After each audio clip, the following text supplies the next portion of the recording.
A senior British police officer says journalists at Rupert Murdoch's Sun newspaper had cultivated a network of corrupt officials. Deputy Assistant Commissioner Sue Akers from Scotland Yard has told the Leveson inquiry there was a culture of paying police and other officials for stories that later ran in the Sun newspaper. British Labor MP Tom Watson has been a fierce critic of News International and he joins us now from London. Mr Watson, good morning. Good morning. This was pretty incriminating stuff from Sue Akers, wasn't it? It's a hammer blow to Rupert Murdoch. This has definitely been the most dramatic day in the 3 years of the hacking scandal in the UK. It comes on top of two other revelations.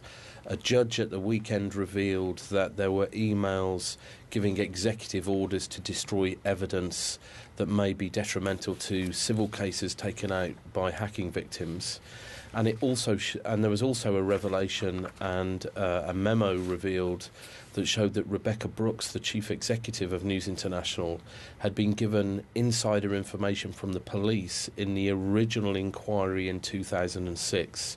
So it's an absolutely devastating blow, and the company is reeling today. And I suppose the most worrying bit of testimony from Sue Akers for the company was her very clear inference. It wasn't an inference, it was a statement that these payments were authorised at quote-unquote very senior levels within News International.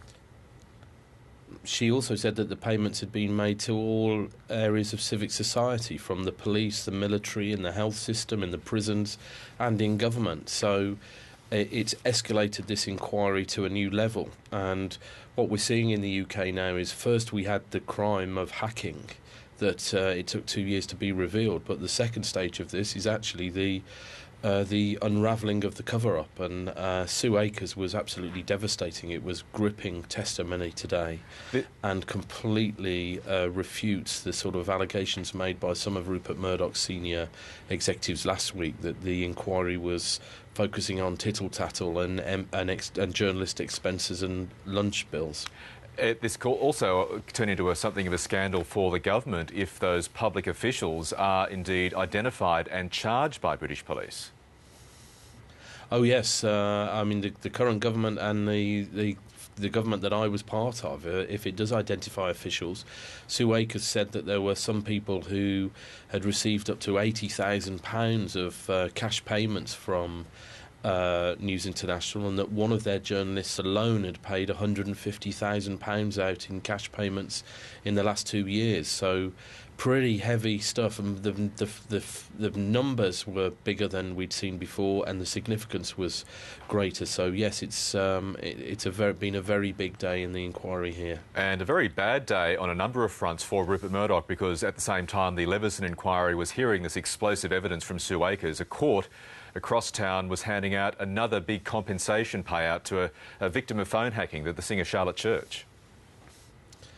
Poor old Charlotte Church. They even hacked her phone and found the name of her first boyfriend. This is a young woman who's had her life turned out inside out by the phone hackers working for Rupert Murdoch, and of course that's impacted on the health of her family as well. So there have been dozens more of these cases lodged in the civil courts, but I would have thought that Rupert Murdoch, sitting in his London office today, will be more worried about the Sue Akers' testimony, because if she's right that there was a network of corrupted officials, then that will obviously have a huge impact in the United States and the Foreign and Corrupt Practices Act, and the parent company will be very worried about that as well. So I think we're very, very close to the US having a major investigation now. And we have to really take Sue Akers' word as gospel. She is, after all, the one of the most senior police officers in the United Kingdom. She'd know.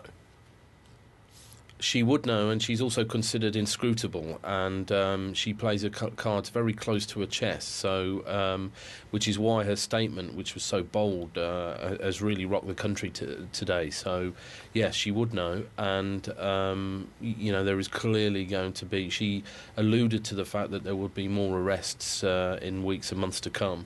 And the reason that public officials had not been arrested already was that the company had got a system to conceal the names and the payments of people who were giving regular information, and so they need to do their detective work to actually track down the individuals. But it seems pretty clear that they're going to.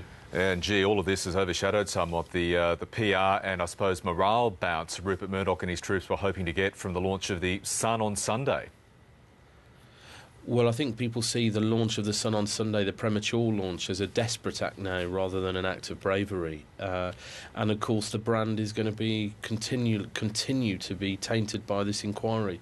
We're in this for weeks and months to come, and you know, absolutely dramatic response from the nation today. I'm pretty sure that the Prime Minister and the leaders of the opposition will be responding to it in days to come as well. So watch this space. And just before you go, Tom Watson, are there any moves to have any of the Murdochs, Rupert, James or any other senior officials at News International appear before the Leveson inquiry? Well, not so far, but I mean, clearly, Leveson is a very tough judge, and he's already indicated that the Prime Minister will have to come and give evidence to the inquiry. So it wouldn't surprise me if he calls Murdoch Senior and Junior. But what we do know, he's very thorough, so I think he'll take evidence first. OK, Tom Watson, a very big day at the Leveson inquiry. Thank you very much for wrapping it up for us this morning. Thank you.